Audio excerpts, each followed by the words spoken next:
Fala pessoal, tudo bem? No vídeo de hoje eu vou falar um pouquinho para vocês sobre os compressores do tipo Scroll Inverter ou BPM. Então vem com a gente.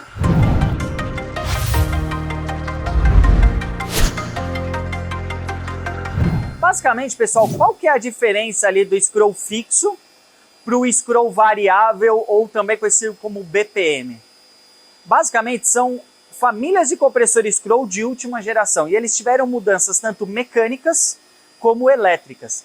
Mecânicas para permitir uma faixa de variação muito maior e, claro, sempre existem pequenas preocupações para aumentar a eficiência, a performance desse compressor, e elétricas no mesmo sentido. Basicamente, se a gente pegar aqui, então a gente tem dois compressores. A gente tem aqui um Scroll GSD da Bitzer, que ele é feito para 410A, e aqui eu estou no outro circuito, são dois circuitos esse nosso chiller, é um ZPV, que ele é um compressor também feito para 410. Um compressor fixo, geralmente ele pode ser aplicado com inversor de frequência e você fazer essa variação de rotação. Qual que é a grande diferença? Ele não foi otimizado para isso. Então, primeiro ponto, você tem uma faixa muito restrita. Por exemplo, especificamente esse compressor Scroll da Bitzer, aplicado nessas condições, né? Porque é óbvio, as faixas de rotação que eu vou falar aqui para vocês valem para esse caso e esse fabricante. Você tem que ver qual o modelo do compressor, qual o fabricante, o que esse fabricante fala que pode ser feito. Nesse caso específico, nessa aplicação, o compressor da Bitzer, se eu aplicar ele com inversor de frequência, ele me permite que eu varie a rotação dele. O nominal é 3.500 RPM, ou seja, quando eu ligo ele com contatora, ele vai trabalhar 3.500 RPM. Mas se eu aplico um variador de frequência ou um inversor de frequência, eu posso trabalhar a rotação dele de 2.000 até 4.000 RPM. Isso a Bitzer me permite, porque mecanicamente o compressor permite. E a principal limitação para que eu não venha abaixo de 2.000 RPM, geralmente é mecânica. Porque o compressor Scroll, você tem aqui o caracol e você tem aqui embaixo o cárter. Você tem que lubrificar, você tem que subir esse óleo e lubrificar essa parte superior. Ele é um compressor alto. Então assim, você tem um sistema de bombeamento e ele depende da rotação direta do eixo. Então, como ele não foi otimizado para isso, se eu baixo a rotação abaixo de 2.000 RPM, eu não consigo lubrificar a parte superior e eu vou ter problemas mecânicos no compressor por conta disso. E no caso de 4.000 RPM, acaba sendo o contrário. Primeiro, tem a preocupação mecânica, porque eu começo a elevar a rotação, ele foi projetado para trabalhar 3.500, mas geralmente o principal ponto é o motor elétrico, né? Porque ele foi feito para ser fixo, então ele tem um motor elétrico pensando no deslocamento volumétrico dele a 3.500 RPM, esse motor elétrico consegue suportar essa carga. Se eu começo a elevar, eu aumento a potência consumida, porque eu estou aumentando o meu deslocamento, eu estou aumentando o meu consumo e o meu motor ele não tem folga para isso. Então por isso que ele fica limitado ali a 4.000 RPM. Mas sempre, quando você vai fazer esse tipo de variação, você tem que ter alguns cuidados com o envelope, porque dependendo dos pontos, quando a gente está muito no extremo do envelope de operação, ou seja, geralmente com temperaturas de condensação muito altas e evaporação muito alta, que eu estou bem no limite do compressor, às vezes eu nem posso chegar até 4.000 RPM por conta desse limitante do meu motor. Bom, isso a gente falou do compressor fixo, que claro, aqui é um compressor Bitzer, mas isso vale também para um compressor da Danfoss, da Copland e outros fabricantes, né? Esses três são os três principais aí do mercado. Inclusive, né, não posso esquecer, aqui no nosso canal, vou deixar na descrição, tem um vídeo nosso que fala mais sobre o compressor Scroll. Então, se você quiser entender mais a fundo sobre o compressor Scroll, dá uma olhadinha nesse vídeo, porque a tecnologia, o conceito do compressor Scroll não mudou. Aqui é só uma nova geração com aprimoramentos mecânicos e elétricos. Inclusive, essa máquina aqui que vocês estão vendo, ela está no centro de treinamento da Frigocenter, e ela é responsável por todo o ar-condicionado desse prédio aqui, que tem um refeitório, o centro de treinamento. Ela também faz a parte de condensação de um outro equipamento e toca todo o ar-condicionado do nosso escritório, que está a mais ou menos 120 metros daqui. Então a gente tem esse chiller que faz todo esse bombeamento. E a gente fez isso justamente para ser didático, né? Então a gente tem um primeiro circuito que ele é variável e o segundo circuito que é fixo. Então por isso que a gente está com um compressor Bitzer, um Copland. A ideia é justamente poder mostrar as tecnologias que a gente tem. Então a gente entendeu um pouquinho sobre o fixo E aí, qual que é a grande diferença do compressor variável, né? Do compressor BPM? O primeiro ponto, que é uma grande diferença, está no motor elétrico. Aqui nós usamos um motor elétrico de 2 polos, que vai nos dar 3.600 RPM, com escorregamento a gente costuma considerar em torno de 3.500. Então, é um motor elétrico tradicional que a gente conhece, que existe há anos. Aqui a gente já tem um outro tipo de motor elétrico, que é um motor de última geração, que a gente chama de motor de ímã permanente. Então, basicamente, assim, conceitualmente, esse motor por si só, ele já é um motor mais eficiente do que um motor tradicional. Então, quando a gente fala só de termos de motor elétrico, ele já ganha em eficiência por ser um motor de última geração. Ele é o mesmo tipo de motor, a gente vê muito, a gente ouve falar, né? Ah, tem que usar ventilador EC no condensador. Os ventiladores EC são justamente motores de ímã permanente. Isso você tem para bombas, para várias aplicações, mas em compressores vem crescendo bastante nos scrolls. Então aqui a primeira grande diferença é o motor de ímã permanente. Depois, o compressor ele foi otimizado mecanicamente para permitir uma variação. Lembra que aqui no fixo, se eu aplico ele com variador, eu chego de 2.000 a 4.000 RPM, o que já é uma faixa de variação boa. Esse compressor, eu posso trabalhar ele aproximadamente de 1.000 RPM até 7.200 RPM. Então eu tenho uma ampla gama de aplicação. Isso me traz várias vantagens. Primeiro, um controle preciso de temperatura, porque, por exemplo, aqui, se a gente fala de trabalhar de 4 a 2.000 RPM, eu estou falando basicamente de trabalhar de 50% a 100%. Aqui eu já tenho uma gama de variação ali de, vou falar de cabeça, algo como 15% a 100%. Então eu tenho uma faixa de variação muito grande. Isso me permite um controle muito mais preciso. Isso me permite uma durabilidade muito maior, porque como eu já falei em vários vídeos sobre compressores, inclusive, mais uma vez, o Jabá, tem a nossa playlist só sobre compressores. O compressor, se ele fica funcionando direto, é muito melhor mecanicamente do que ele ficar partindo e desligando.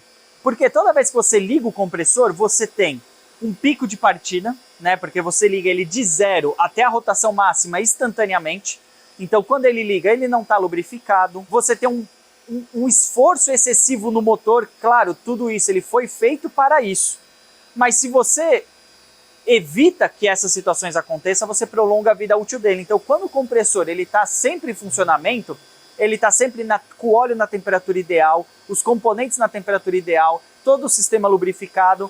Então, é muito melhor ele estar constantemente funcionando. Então, você tem controle mais preciso, você tem baixa corrente de partida, baixo nível de ruído, uma maior eficiência energética, uma maior durabilidade. Então você tem várias vantagens. E aí, mecanicamente, as diferenças dele, como esse compressor ele trabalha de 1.000 a 7.000 RPM, houveram várias mudanças mecânicas para permitir a lubrificação mesmo em baixas rotações.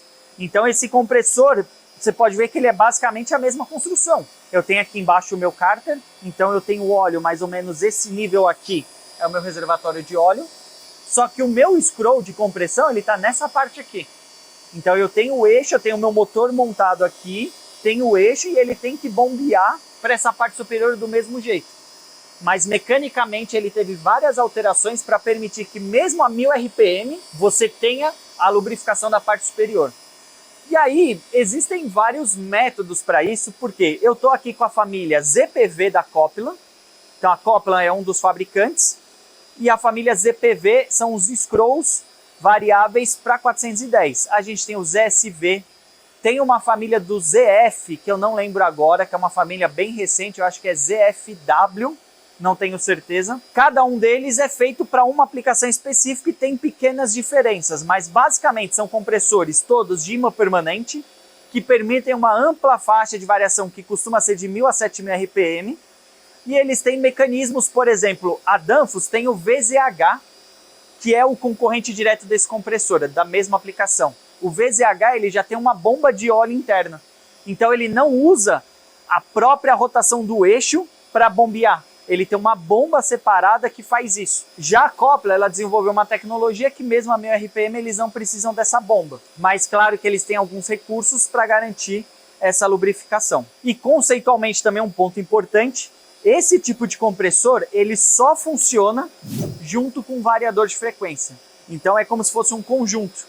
Um compressor fixo, normalmente ele é aplicado só com uma contatora. Aí eu chego com a minha energia trifásica, pode ser 220, 380, 440, passa por uma contatora e alimenta ele. Posso aplicar com o inversor, mas é uma opção. Eu alimento ele com corrente aqui 380 alternada ou 220. Já esse compressor, eu só posso aplicar ele com variador de frequência. Eu não posso chegar aqui e alimentar diretamente a minha energia da rua 220 ou 380.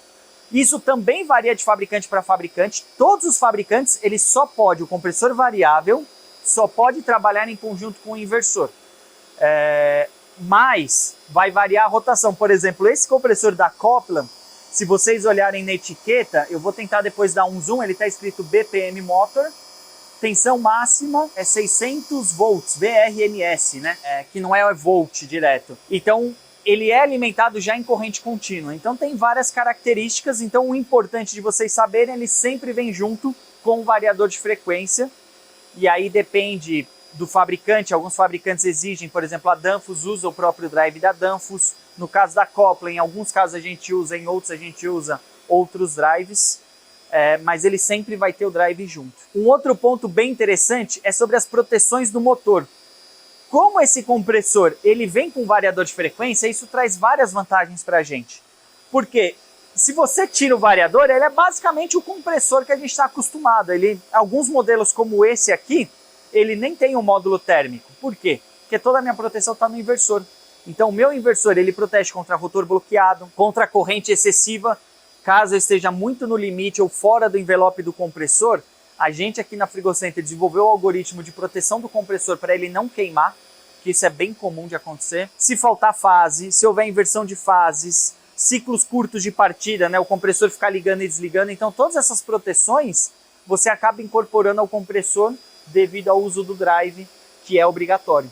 Então você acaba tendo um compressor muito mais confiável do que um compressor fixo. Um outro ponto relevante, né, que seria talvez um resumo disso tudo, por que usar esse compressor? Além de todas as vantagens, via de regra, esse tipo de compressor ele vai ser mais eficiente do que um compressor fixo. Claro que em certos pontos, por exemplo, quando a gente fala que esse compressor trabalha de 1000 a 7000 RPM, geralmente no limite inferior ali, vai variar de acordo com vários pontos, mas geralmente de 1000 a 2000 RPM ele tem uma perca de eficiência e de 6000 a 7000 RPM ele também tem uma perca de eficiência. Então assim, a faixa ideal de eficiência dele está entre 2 e 6000 RPM no geral, né? Não vamos generalizar porque assim, depende do modelo, do fabricante, da aplicação, mas via de regra, nesse ponto de 2 a 6000 RPM, ele costuma ter um COP, ou seja, o coeficiente de performance. Quanto maior esse número, menos energia ele gasta para a mesma quantidade de frio. Basicamente, esse compressor dentro desse regime, ele costuma ser 5 a 10% mais eficiente que esse. Agora, quando a gente pensa num sistema, essa eficiência muitas vezes é bem maior. Porque ao invés de eu ficar ligando e desligando o compressor, eu posso manter ele numa rotação baixa e constante. Eu mantendo ele numa rotação baixa e constante, eu evito picos de partida, excesso de esforço no meu compressor, no meu motor. Então você traz muitas outras vantagens em termos de eficiência. Mas se você pegar compressor por compressor, aqui você vai ganhar de 5 a 10% de eficiência. Por último, um ponto bem interessante, como esse compressor tem uma faixa de variação muito grande, você pode ver que esse compressor, olhando por fora, ele parece menor em termos de capacidade do que esse. Esse compressor, em padrões de ar-condicionado, de instalação de ar-condicionado, ele vai me dar 15 TRs de capacidade. Esse aqui, que ele é menor, ele chega a 18 TRs de capacidade. Por que isso? Porque ele consegue ter uma rotação maior. Então, mesmo eu tendo um scroll de um diâmetro menor, né? Então, o scroll, né, onde a gente faz a compressão é menor, mas eu giro muito mais rápido. Então, eu consigo deslocar muito mais fluido. Então, ele é menor e ele consegue me conceder essa capacidade. Inclusive, ele acabou de desligar. E esse barulho meio feio é normal. Na hora que ele desliga, ele faz esse ruído. Não é nenhum problema. E aí, por exemplo, só um pequeno exemplo que eu coloquei. Se eu pego um compressor de 120, pode ser o ZP122 da Copland, o GSD 120 da Bitzer, ou um DSH 120 da Danfoss, que eles têm a mesma capacidade. Ele é um compressor que vai dar ali 10 TRs. Eu posso trabalhar com o meu compressor variável, eu posso trabalhar tanto com 65, com 88, com 117, com 170, todos eles, 4 compressores vão me dar essa capacidade. Vai depender só da rotação. Então essa é uma vantagem, eu poderia usar o VZH 170 da Danfoss a 2.400 RPM, que ele ia me dar 10 TRs. Mas ao mesmo tempo eu poderia usar o menor modelo, que é o 65 a 6.200 RPM, que ele também me dá 10 TRs. Então isso me permite também que o mesmo compressor possa pegar várias aplicações diferentes, porque eu tenho um range muito grande de variação entre eles. Uma coisa bem relevante, pessoal, aproveitei agora que ligou o equipamento, ó. Agora nesse momento ele está a 7.200 RPM, que é a rotação máxima. Então perceba, quando ele está no máximo, além dele perder um pouco de eficiência, ele tem um ruído bem alto, né? Não sei se dá para perceber pelo vídeo, mas é um ruído muito mais alto do que um compressor fixo normal. Porque agora aqui está 7.200 RPM e um compressor scroll fixo trabalha 3.500. Mas eu vou diminuir um pouquinho esse ruído para vocês sentirem a diferença.